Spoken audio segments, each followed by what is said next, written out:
Bonjour, je voudrais raconter dans cette vidéo la vie de Sainte Ida de Boulogne. C'est une sainte tout à fait paradoxale parce que elle est d'une grande célébrité au Moyen-Âge, dans la période où elle a vécu, puisqu'elle est née en 1040 et elle est morte en 1113 à l'âge de 73 ans. Et elle est au cœur de l'histoire de l'Europe de cette période-là, au cœur de la conquête par Guillaume le Conquérant de l'Angleterre, au cœur de la première croisade. Et pourtant, malgré son influence centrale, puisque ses fils vont être les fondateurs des royaumes de Jérusalem, les royaumes chrétiens, après la première croisade, eh bien, dans les années 60, elle a été retirée du culte des saints, de la liste des saints. Et là, c'est absolument paradoxal, parce qu'en plus, le prénom d'Ida, il est celui qui est le plus porté dans des pays comme l'Allemagne, où elle a eu une partie d'influence, et puis jusqu'en Russie. Il faut donc la réhabiliter, il faut donner à la décharge de ceux qui ont pris cette décision liturgique d'un peu étayée dans les années 60, 1960, c'est qu'à cette époque-là, à l'époque de sa canonisation, il n'y avait pas encore les démarches canoniques spécifiques comme maintenant.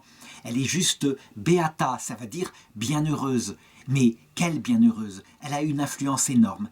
Avant de raconter sa vie, la vie de cette princesse extraordinaire, cette comtesse, eh bien, il faut se rappeler d'abord le contexte historique. Les années 1040, qui voient celle de sa naissance, sont des années paradoxales. C'est quelque part la fin du premier Moyen-Âge, celui qui a vu la chute de l'Empire romain, conquis par des tribus germaniques, donc avec toute la sauvagerie qui casse les institutions anciennes, qui détruit les écoles latines. Et véritablement, c'est à cause des moines qui gardent la culture dans leur monastère que peu à peu, les choses vont remonter. Mais ça met des siècles. La barbarie règne dans cette première partie du Moyen-Âge. Et puis, on est juste à la charnière de la seconde partie du Moyen-Âge, le Moyen-Âge de lumière, celui des cathédrales gothiques, celui des sommes de théologie. Et l'axe central, c'est la réforme de Saint Grégoire VII. Saint Grégoire. Il faut comprendre un petit peu l'état de l'Église. L'Église, elle est à une période où elle connaît une crise terrible. Ça veut dire qu'on se demande même si elle va survivre. Il y a partout, jusqu'au siège pontifical, à l'époque de la naissance de Sainte Ida, il y a la prévarication, des papes qui se font nommer par la famille qui domine Rome, des papes qui ne pratiquent que la luxure ou l'enrichissement, le népotisme, ça veut dire la nomination des membres de leur famille. Et la corruption se répand jusque dans les évêques. On parle de simonie, on parle donc de nicolaïsme, ça veut dire de prêtres mariés qui donnent leur paroisse à leurs descendants, en faisant presque un héritage, un patrimoine familial. À côté de cela, il y a des grands saints qui se lèvent à cette période-là, des saints de l'intelligence, comme saint Anselme de Cantorbéry, qui va être le premier à dire « il faut se servir de sa raison au service de la foi ». Il va même inventer des arguments théologiques pour démontrer l'existence de Dieu, parce qu'il dit, il en a l'intuition, il ne faut pas croire que Dieu existe, il faut le savoir. Ces arguments s'appellent les arguments ontologiques. Moi, je n'y crois pas personnellement. Il y a eu de meilleurs arguments ensuite par saint Thomas d'Aquin, mais peu importe, l'esprit est là. Et puis, Ida est contemporaine d'un autre docteur de l'Église, saint Pierre d'Amiens.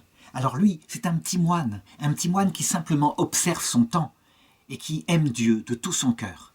Il a simplement le courage à un moment donné d'écrire un livre et de le jeter au public, un livre où il dénonce cette perversion dans l'Église. Il l'appelle Gomorrha. Il montre en particulier le mécanisme qui conduit des prélats de dégénérescence en dégénérescence à cause du péché en particulier d'homosexualité, à nommer leurs petits copains dans des postes de pouvoir dans l'Église, et ainsi la corruption s'étend comme un cancer. Et ça, ce livre-là va avoir une influence énorme, va provoquer l'élection du Saint-Pape Grégoire VII qui va réformer l'Église. Voilà son époque. Alors, du coup, elle a toutes les richesses et toutes les pauvretés de cette période intermédiaire. Ça veut dire que son mari, le mari à Sainte Ida, je vais en parler tout à l'heure, est un guerrier fameux. Il va participer à la bataille d'Hastings aux côtés de Guillaume le Conquérant. Il va même lui sauver la vie. Et paradoxalement, ces gens sont profondément catholiques, mais d'un catholicisme empreint encore de paganisme, ça veut dire très centré sur des œuvres matérielles qui fait qu'on va être sûr d'aller au paradis. La grande peur, c'est la peur de l'enfer. On peut donc dire que Dieu adapte à cette époque-là la théologie aux personnes. Ça veut dire que le commencement de la sagesse, puisque ce sont des guerriers, le commencement de la sagesse, c'est la peur de la peine éternelle. ils ne sont pas encore tout à fait dans la finesse qu'on verra apparaître avec les grands mystiques qui viendront plus tard. Toujours est-il que Sainte Ida, elle naît à cette période-là et elle commence sa vie comme cela. Elle naît donc dans les Ardennes, du côté de la ville de Bouillon, et son père est un comte puissant, un comte de cette période-là. Il règne sur un territoire qui pourrait correspondre à une partie de la Wallonie actuelle, une partie de la Flandre et des Ardennes. Elle est donc l'héritière d'une famille puissante, mais une famille évidemment qui allie grande piété, on lui donne la meilleure éducation. Et que faire? Que faire pour éduquer une jeune fille comme cela? Eh bien il faut la mettre dans un monastère qui est à côté des propriétés familiales. Et là, elle y est éduquée de la meilleure façon possible par les religieuses. Elle y apprend la piété, elle y apprend aussi, je dirais, un peu d'art, des choses comme ça. C'est l'éducation du temps pour les filles. L'abbaye où elle fait ainsi son apprentissage, c'est l'abbaye de Münster-Binzen dans les Limbres wallonnes. Toujours est-il qu'elle y apprend la piété et elle va développer un véritable sens de son devoir futur de mère. Elle revient chez ses parents à un moment donné et là, alors que en 1057, le comte de Boulogne, le puissant comte de Boulogne, passe par le château de son collègue, comte de Bouillon, eh bien il repère cette belle jeune fille qui est grande, qui a les cheveux blonds d'un blond magnifique, qui est très très pure, qui visiblement a un comportement chaste, etc. Il en tombe éperdument amoureux. Et il n'a plus qu'une idée, c'est évidemment de la demander en mariage. Il revient chez lui, et là il envoie des émissaires. Et il fait sa demande officielle auprès du père, qui évidemment ne peut qu'accepter. Une alliance entre deux familles comme ça, puissante, ça ne peut être qu'une chose bonne. Et donc elle part à l'âge de 17 ans pour épouser ce mari qui s'appelle Eustache II. Eustache II surnommé le moustachu à cause de la grande moustache qu'il portait. Elle a une grande influence auprès de lui, il admire son épouse pour sa vertu, et très vite va naître leur premier enfant, Eustache, celui qui deviendra le comte Eustache III, et ensuite Godefroy, celui qui deviendra Godefroy de Bouillon, donc un nom célèbre dans l'histoire, et le troisième, Baudouin Ier d'Édesse, qui deviendra le roi de Jérusalem. C'est incroyable, il n'y a pas de coïncidence ainsi dans cette famille, des noms célèbres qui vont être participants de la première croisade sont présents. Toujours est-il qu'un an après la naissance de Baudouin, eh bien, son mari, appelé par Guillaume, comte de Normandie, duc de Normandie on devrait dire, il part avec lui sur les bateaux pour conquérir l'Angleterre, à cause d'une promesse qu'aurait fait un roi qui lui avait dit « Mon successeur, ce sera toi ». Comme il n'a pas tenu sa promesse à sa mort, eh bien il part. Et là, évidemment, c'est aléatoire, c'est une bataille, comme on en voit à cette époque, avec ces gens qui sont encore dans les manières de se battre des anciens vikings, puisque Guillaume le Conquérant est un descendant des vikings. C'est la bataille d'Hastings qui est représentée sur la tapisserie de Bayeux, et son mari, donc Eustache, y est représenté. C'est lui qui va plusieurs fois au cœur des combats qui vont être aléatoires. Eh bien, alors que Guillaume le Conquérant est pressé par les ennemis, qui va batailler à sa gauche, à sa droite pour le sauver. Et celui-ci va lui en être toute sa vie reconnaissant.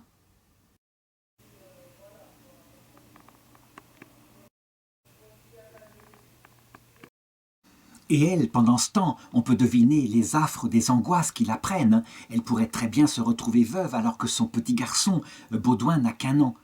De fait, ça ne va pas être le cas, mais elle met sa vie sous la direction spirituelle d'un grand homme de cette époque-là, le fameux Saint Anselme, l'abbé de Canterbury. Et vraiment, il lui envoie des lettres de direction, elle lui répond, on a gardé plusieurs de ces lettres, et on voit à quel point c'est une âme profondément soucieuse du salut éternel, de son mari, de ses enfants, et même des sujets de son comté. Au retour de son mari, en 1066, c'est évidemment une grande richesse qu'il apporte avec lui, parce que la conquête et les services qu'il a rendus, eh bien, ça se paye, évidemment. Et donc, elle peut profiter de cette richesse parce que son mari lui fait confiance pour la gérer, afin d'améliorer deux choses qu'elle a remarquées, dont elle a été frappée à son arrivée à Boulogne, au siège comtal de son mari. C'est d'abord les églises, leur caractère délabré, peu entretenu. Ça veut dire que, manifestement, les églises extérieures sont le signe aussi de la piété intérieure. Donc, elle met de l'argent pour les rebâtir. Elle va se mettre à fonder aussi des monastères. Elle voit la pauvreté des moines. Elle leur donne des dons pour qu'ils puissent vivre, et des dons non seulement en nourriture, ils en ont bien besoin, mais aussi elle va les doter en œuvres d'art, en œuvres de piété. Elle voit la deuxième chose, c'est la pauvreté des marins de Boulogne. Ce sont des hommes durs à la tâche et ils se nourrissent souvent de pain et de harengs. Il n'y a pas vraiment d'autre chose. Vraiment, c'est une vie très dure. Avec tous les conseils spirituels qu'elle reçoit et cette vie équilibrée, eh bien elle se rend compte que son rôle premier, vraiment, c'est celui de maman. Et elle va élever elle-même, je dirais, sans faire appel, je dirais comme on le fait d'habitude, à des puéricultrices, oui, c'est comme ça qu'on pourrait les appeler. Elle élève elle-même ses enfants, elle les allaite elle-même, et elle leur communique les bases de la piété. On peut dire que s'ils ont eu un tel impact dans la suite de l'histoire, ils le doivent à leur mère, c'est certain. Ce qui est étonnant, c'est que, et son mari le remarque, cette grande dame qui pourrait bénéficier de tenues de luxe, qui pourrait véritablement manger de la nourriture de très bon niveau, eh bien, son sort à elle, physiquement, compte moins que celui de ses pauvres. Au point que, vers la fin de sa vie, elle fait tellement de bien à ceux qui entrent dans la misère, à une époque où il n'y a vraiment pas d'aide sociale. C'est évidemment les dons des riches qui permettent aux pauvres, à partir d'aumônes, de survivre. Eh bien, ils lui seront profondément reconnaissants. Lorsqu'elle sera veuve, eh bien, on remarquera à sa mort, à plus de 70 ans, qu'elle n'a pour bien personnel qu'une sorte de bure qui l'habille, et puis rien d'autre. Elle a tout donné pour les monastères qu'elle fonde, et pour qu'il prie pour son âme, pour l'âme de son mari, pour l'âme de ses enfants, pour l'âme de ses sujets, et puis tout donné, je dirais, pour les pauvres. Parallèlement, durant tous ces événements, eh bien, elle a la grande joie d'assister au début de la réforme de l'Église par le pape Grégoire VII. Et elle voit aussi l'extrême sévérité qu'il faut appliquer, la discipline ecclésiastique pour réformer tout cela. Elle va constater, évidemment, c'est des choses assez importantes, elle qui est d'une famille assez centrale dans le pouvoir de cette époque. Je rappelle qu'elle a eu un oncle qui était le pape Étienne IX. C'est le pape qui avait manifesté en particulier, qui avait réussi à imposer l'autonomie papale. Les papes étaient, je l'ai dit, très souvent élus par des pouvoirs politiques et en particulier par les empereurs d'Allemagne depuis Charlemagne, quelque chose comme ça. Et c'est lui qui va refuser cela, vraiment, au point d'excommunier l'empereur Henri IV, qui d'ailleurs est le mari de sa petite-fille Mathilde. Mais il l'excommunie, pourquoi? Parce qu'il ne veut pas, il veut imposer un pape. Et donc il dit non, à partir de maintenant, les papes seront élus dans un conclave, ça veut dire une réunion fermée où les cardinaux eux-mêmes éliront le successeur de Pierre.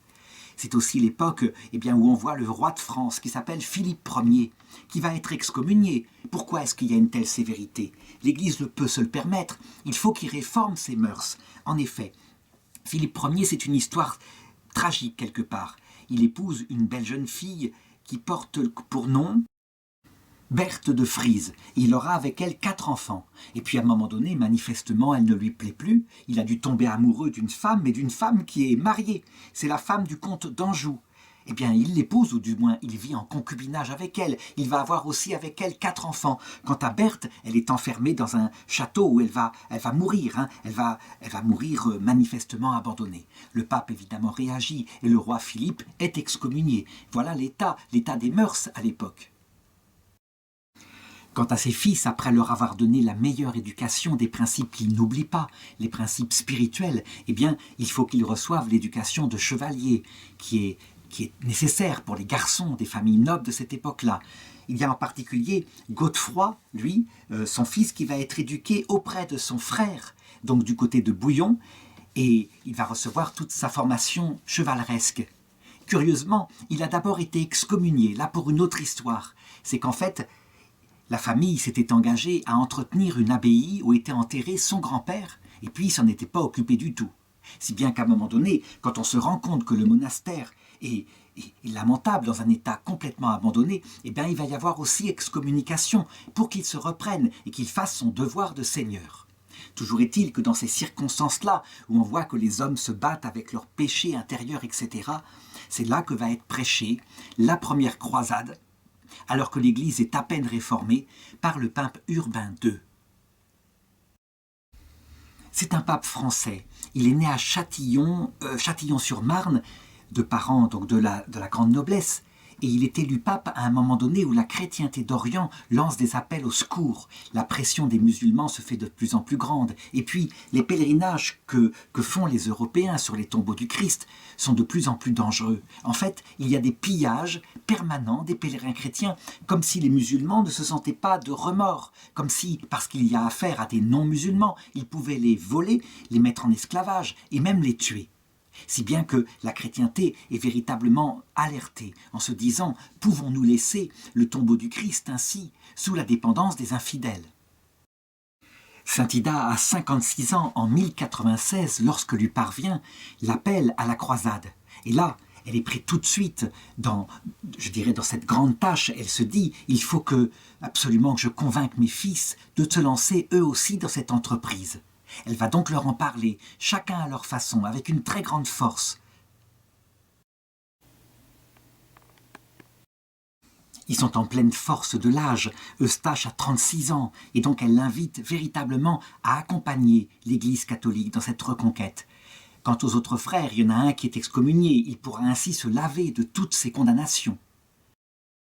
On peut dire que les trois fils qui partent, évidemment, tous les trois, qui se croisent tous les trois, eh bien, ils sont un peu le résumé de cette première croisade, avec tous les éléments qu'il peut y avoir, les motifs qu'il peut y avoir dans le cœur des hommes.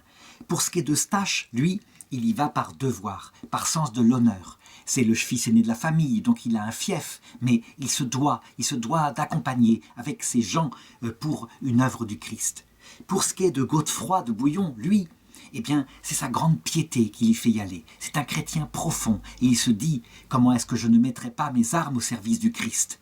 Et enfin, le troisième, Baudouin d'Édesse, qui deviendra le premier roi de Jérusalem, lui, il a des visées un peu plus, diplomatiques. Ça veut dire qu'il se dit « Je n'ai pas d'héritage, je suis le fils cadet. Est-ce que je ne pourrais pas me constituer un royaume là-bas ?» Il a aussi évidemment une très grande piété, le sens du devoir, ça n'empêche pas. Toujours est-il qu'il a du bon sens. Et on peut dire que ces trois caractères ensemble vont être centraux. Centraux pour que le royaume conquis à Jérusalem tienne. En effet, il faut le savoir, la croisade, elle part comme ça, on conquiert des terres. Au début, les musulmans sont stupéfaits, ils ne sont pas du tout préparés, donc ça marche. Ils vont se redresser un peu plus tard. Ils vont reprendre leur revanche. Mais toujours est-il qu'une fois que la conquête est faite, eh bien, que font les croisés? Ils retournent dans leur pays, sauf peut-être quelques fils cadets, justement, avec l'idée qu'ils pourraient avoir des terres, avoir une seigneurie. Et c'est ainsi que, en organisant autour de cela, eh bien, Baudouin d'Édesse, le roi Baudouin Ier de Jérusalem, va faire que la conquête va tenir quelques siècles. Alors je ne peux que m'arrêter ici en disant, mais certains ont critiqué ces croisades en disant « mais ce sont des guerres de conquête, n'est-ce pas que les chrétiens ont voulu conquérir des terres sur des peuples musulmans ?» La réalité est bien différente. En réalité, ce sont des terres chrétiennes à l'origine. Ça veut dire que c'est la conquête après, l'apparition de Mohammed, la conquête réussie par les Arabes de toutes ces terres qui peu à peu a fait que, avec la loi de dimitude, c'est-à-dire l'interdiction de prêcher l'évangile dans les territoires conquis, et puis l'interdiction d'accéder à des postes, qui a fait que la chrétienté a été soumise, écrasée, et que peu à peu, les seigneurs musulmans se sont mis à rançonner les chrétiens venant d'Occident. Il faut voir que la conquête est partie jusqu'en Espagne, et que le pape Urbain II, lui, conscient que c'est un péril mortel pour toute la chrétienté d'Orient, là où sont nés les conciles étant elles-mêmes déjà en soumission, eh bien, il se rend compte qu'il faut combattre par les armes ce qui est une attaque par le djihad, c'est-à-dire par les armes militaires. Et donc il encourage aussi à la reconquista en Espagne. Ce sont des terres qui doivent être chrétiennes. Et manifestement, s'il y a du côté, du détroit de Messine, l'Empire romain d'Orient qui est encore solide et qui tient la frontière, du côté de l'Espagne, en ayant passé le détroit de Gibraltar, c'est toute l'Europe qui est menacée. Alors certains se demandent si on n'aurait pas pu faire comme d'habitude, ça veut dire plutôt combattre par la vérité, par la prédication, les armes de fer des musulmans. La réalité, c'est que très souvent, quand on a affaire à des armes intellectuelles, on combat par l'intellectualisme, mais quand on a affaire à des armes matérielles, on est bien obligé de prendre les armes matérielles. Et c'est ce que vont faire les seigneurs de ce temps. Le deuxième fils de Saint Ida, donc Godefroy, quant à lui, manifestement, il aurait pu ne pas partir en croisade. Il avait des terres qui étaient convoitées par d'autres seigneurs. Et pourtant il y va. Et manifestement, c'est la piété qui l'attire, comme va le montrer son comportement, à la fois chevaleresque et détaché des richesses lors de ce combat. Il a été non seulement influencé par sa mère, mais aussi par les moines de Cluny, la réforme clunisienne qui a refait naître la vie monastique à cette époque-là et qui est centrée sur l'essentiel, sur le ciel, on pourrait le dire. Et donc, pénétré par cela, il décide d'hypothéquer son château, le château qu'il a du côté de Bouillon, pour pouvoir armer ses gens. Et il part avec une suite nombreuse. Il devient même un des principaux chefs de cette première croisade. Donc je passe sur les détails de cette croisade. Il faut savoir simplement que les armées sont séparées, chacun étant, je dirais, chef de ses propres hommes. Et donc les chefs sont multiples et ils doivent s'entendre pour combattre. Ce n'est simplement que parce que les Turcs et les Arabes sont loin d'être prêts au combat qu'ils peuvent ainsi remporter des victoires peu à peu. L'empereur Alexis Ier, qui est l'empereur de Byzance, essaye de les mettre, de les inféoder, pour en faire une armée de mercenaires à son service. Ils n'acceptent pas. Eux, ils veulent surtout conquérir des terres et éventuellement en faire des royaumes latins, là-bas, en Orient. Donc il y a ces bisbilles politiques qui se mêlent. Godefroy, quant à lui, eh bien, il essaye de mettre le sens de la noblesse, de faire éviter les pillages, et en particulier, quand Jérusalem va finir par être prise, le 15 juillet 1099, eh bien, il va s'opposer à ce qui va se passer, à savoir un grand massacre, qui d'ailleurs va hypothéquer, va sûrement réveiller aussi de la violence et de la haine chez les musulmans. Alors, on lui propose, tellement il a marqué ce sens de l'honneur, ce sens de cette ville de Jérusalem, on lui propose de devenir roi de Jérusalem. Et lui, il se dit, il n'y a pas d'autre roi de Jérusalem que le Christ. Il refuse le titre, mais il accepte simplement le titre d'avoué du Saint-Sépulcre et il laisse à Jésus-Christ la royauté. Là, c'est typique de son esprit. C'est un acte de grande humilité et de grande piété. Son titre lui confère les responsabilités suivantes. Il doit d'abord garder Jérusalem et le tombeau du Christ, garder aussi les routes des pèlerins qui viennent se recueillir sur le tombeau du Christ. Et puis, il doit distribuer des terres aux chevaliers qui sont venus ici, eux, pour se faire des fiefs.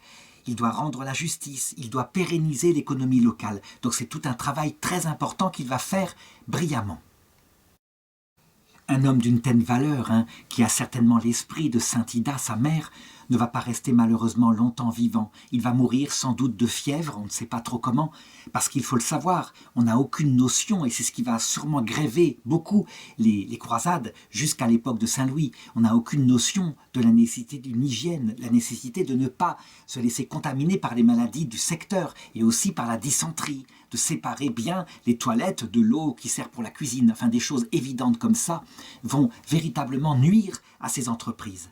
Toujours est-il qu'il meurt et que c'est son frère, Baudouin Ier, qui lui prend sa succession. Il était roi d'Édesse jusqu'ici, donc s'était taillé un fief là-bas, et il vient à Jérusalem où lui, il n'hésite pas à se faire nommer roi de Jérusalem. Donc il est certainement, au point de vue politique, beaucoup plus réaliste et beaucoup moins pieux que son frère aîné. On le voit d'ailleurs dans son comportement. Il n'hésitera pas à un moment donné, parce qu'il s'est lassé de sa femme, de la répudier.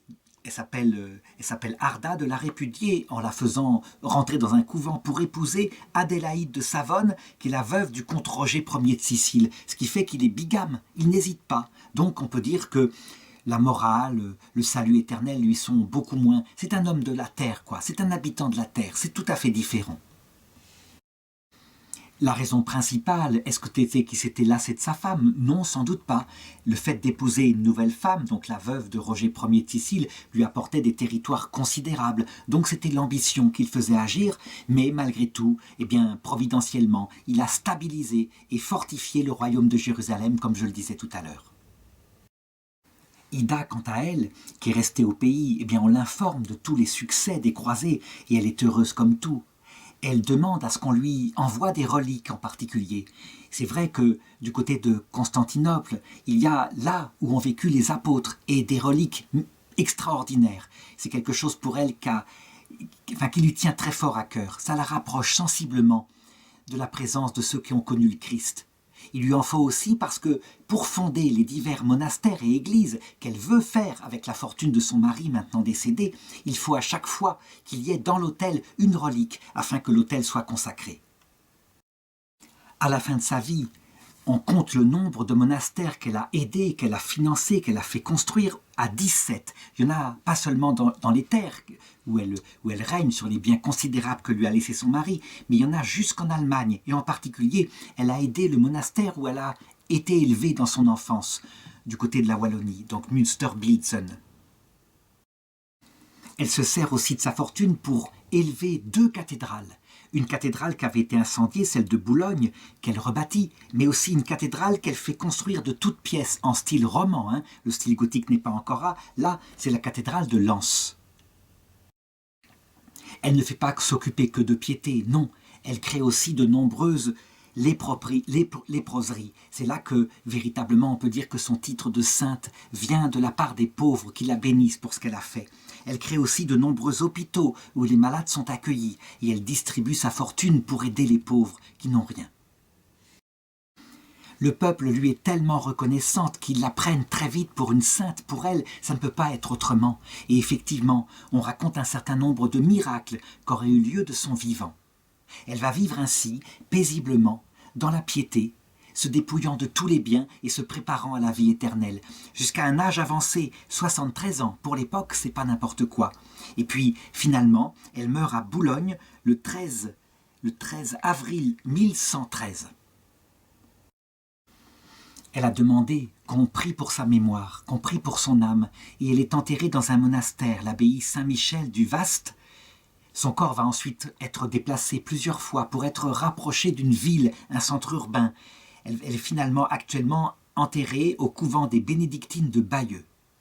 Et quant au roi Louis XI, qui avait son souvenir, parce qu'elle était évidemment une de ses ancêtres, elle avait une lignée royale dans sa famille, eh bien il la nomma patronne de Boulogne et de son comté en avril 1478. Donc, il faut se souvenir de Sainte Ida, il faut se souvenir de sa piété, à une époque pas facile, où elle a été véritablement quelqu'un qui a mûri profondément la chrétienté. C'est sur des femmes comme ça que s'est affiné peu à peu le cœur de ces grands guerriers de l'époque, ces grands guerriers un peu durs parfois, un peu sauvages, mais qui sortaient, après tout, du paganisme peu de temps avant.